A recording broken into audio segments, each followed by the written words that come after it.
Assalamualaikum warahmatullahi wabarakatuh. Nama saya Sofi Fadila dengan NIM 121207218117, merupakan mahasiswi program studi Ilmu Hukum semester 6. Di sini saya akan membuat video mengenai biografi dari Jean-Paul Sartre yang merupakan salah satu filsuf Prancis. Untuk memenuhi tugas mata kuliah Filsafat Hukum yang diampu oleh Bapak Jufri Hardianto Zulfan, SHMH.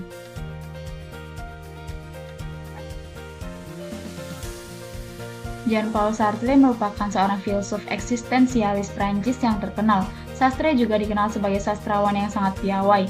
Ia menyajikan filsafatnya dalam bentuk roman dan juga pentas. Segala hal itu dilakukan dengan kepiawaiannya berbahasa sehingga para pembaca mampu memahami maksudnya.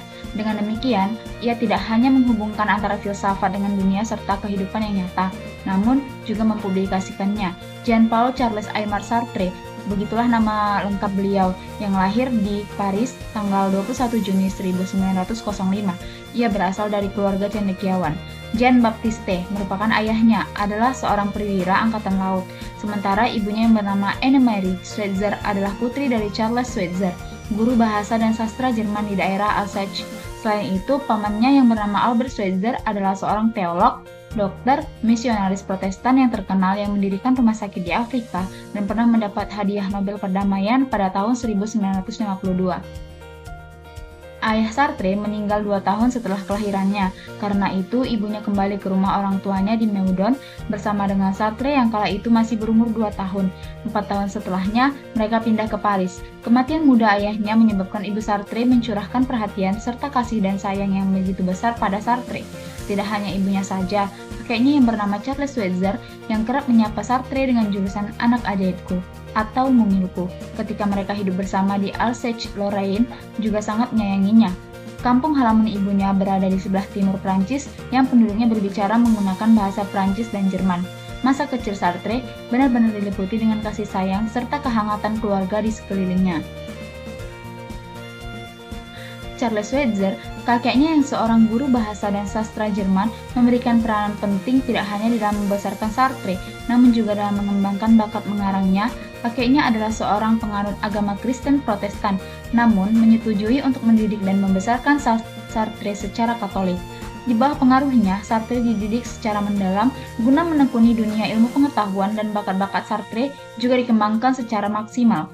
Pengalaman masa kecil ini memberikan banyak inspirasi pada diri Sartre. Ketika Sartre berumur 10 tahun lebih 4 bulan, ia diberikan pelajaran di rumah. Kemudian, ia masuk sekolah dan diterima di Lycée Henri IV, Paris. Ibunya menikah kembali sehingga menyebabkan mereka berdua kembali berpindah ke La Rochelle. Semasa kecil, Sartre adalah anak yang suka berimajinasi serta mempunyai daya khayal yang tinggi. Ia kerap menghabiskan berjam-jam waktunya untuk melakukan hal tersebut. Berbagai imajinasi serta khayalannya diperoleh dari berbagai cerita yang kerap diceritakan oleh Annemarie kepadanya. Filsafat eksistensialisme Jean-Paul Sartre di bidang pendidikan. Melalui esainya yang berjudul Eksistensialisme as an Humanism pada tahun 1946 dan diterbitkan ulang oleh penerbit Gallimard serta diterjemahkan dalam bahasa Inggris dengan judul Existentialism and Humanism oleh Philip Mayret, menyebutkan bahwa yang pertama itu ada eksistensialisme sebagai suatu ajaran yang menyebabkan hidup manusia menjadi mungkin.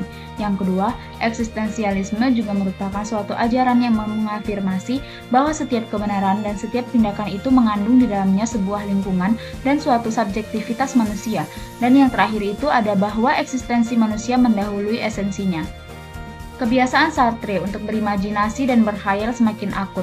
Sesudah mendapati dirinya ditolak oleh teman-temannya sebayanya, ia dikucilkan serta terasa asing sebagai akibat wajah buruknya. Sartre memang mempunyai kelainan mata, yaitu strabismus, yakni mata juling atau mata kero.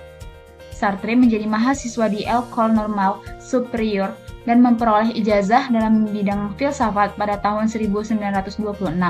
Dia mengajar di Havre, kemudian di Lyon dan terakhir di Paris sampai tahun 1945.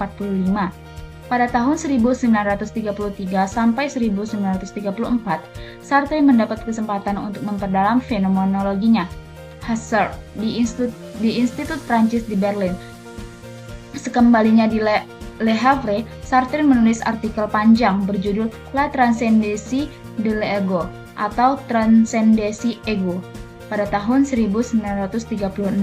Sejak semula, ia menafsirkan fenomenologi Husserl dalam arti realistis. Bagi Sartre, filsafat fenomenologis merupakan sarana untuk mengungkapkan realitas dan pengalaman yang konkret. Pada awalnya, Sartre menerapkan fenomenologi pada psikologi, khususnya terkait dengan masalah fantasi dan emosi.